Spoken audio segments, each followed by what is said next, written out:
sam Jovana Đurović, učenica 3. razreda Savremene gimnazije i govorit ću vam besedu koju sam napisala za četvrtfinale takmičenja Slavoslov.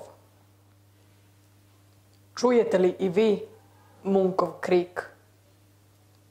Šetao sam s prijateljima. Sunce je zalazilo, nebo se pretvaralo u krvavo crvenu boju. Odjednom sam se osjetio iscrpljenim. Zaustavio sam se i oslonio na ogradu. Video sam krv i plamene jezičke iznad plavo-crnog fjorda i grada.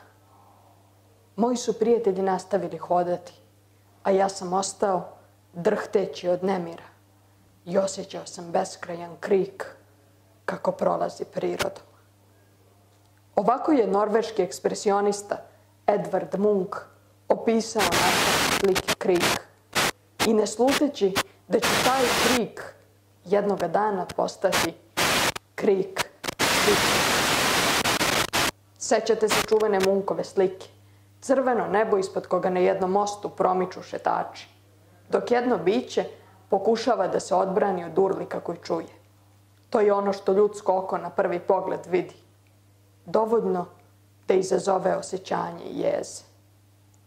Zagledamo li se u to neodređeno biće, koje svojim izrazom ne odaje ni pol ni godine, još manje identitet, posmatrajući ga, vidjet ćemo pre senku, obrise, nego li samog čoveka.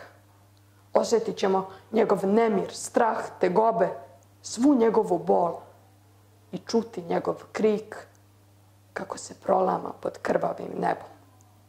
Većina nas poželjela bi isto što i ovo nesrećno biće, da pokuša da suzbije taj vrisak, da priguši taj krik. Ne mislite li da je i vek kasnije ovaj krik simbol univerzalnog bola? Zagledajte se u lice svojih sugrađana, komšija koje svakodnevno srećete na hodnicima naših prljavih zgrada, domaćica koje vuku za sobom svoje cegere, na čijim licima se ne vidi ništa osim bola i tegobe. Uđite u gradski prevoz i za promenu nemojte zatvoriti oči pred prizorom koji vidite. Pogledajte u oči starici koja na svojim povijenim leđima nosi čitav svoj život. Pogledajte u oči majci koja prebacuje dete iz ruke u ruku. Pogledajte u njene dlanove, zadebljale od rada, kojima treba to isto dete da pomiluje, da uteši. Pogledajte čoveka, oca, brata, otupelog na sve udarce, koji je sopstveni lik izgubio. Likovi naših sugrađana ni po čemu se ne razlikuju od likova sa Munkovih slika.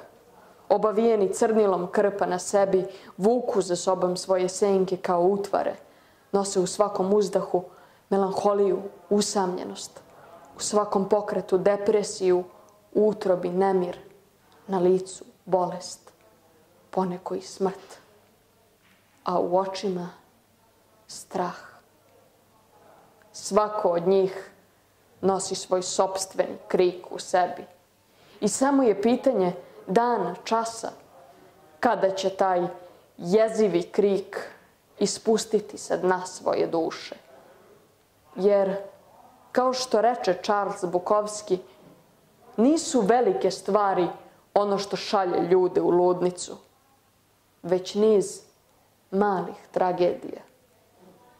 Ne smrt voljenih, već pertla koja pukne iz čista mira. Pitam vas, gde je spasenje? Vratimo se još jednom Munkovoj slici. Tačno je da je nebo iznad mosta krvavo crvene boje iz kojeg je slikar video plamene jezičke. Ali ne mislite li da ono što mislimo, ono što osjećamo, ono što živimo, to i vidimo?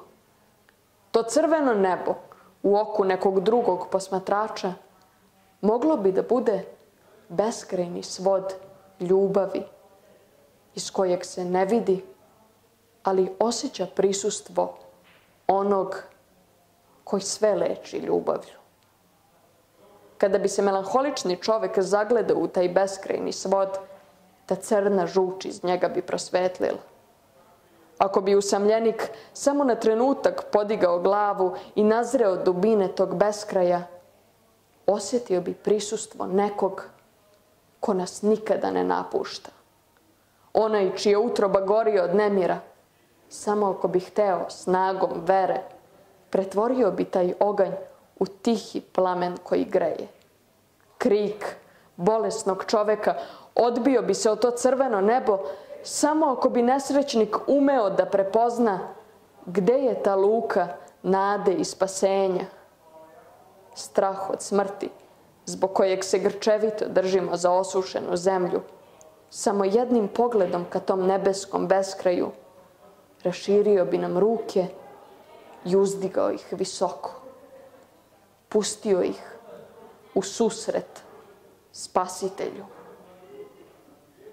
Ima li, dakle, mesta kriku ako je iznad nas Bog?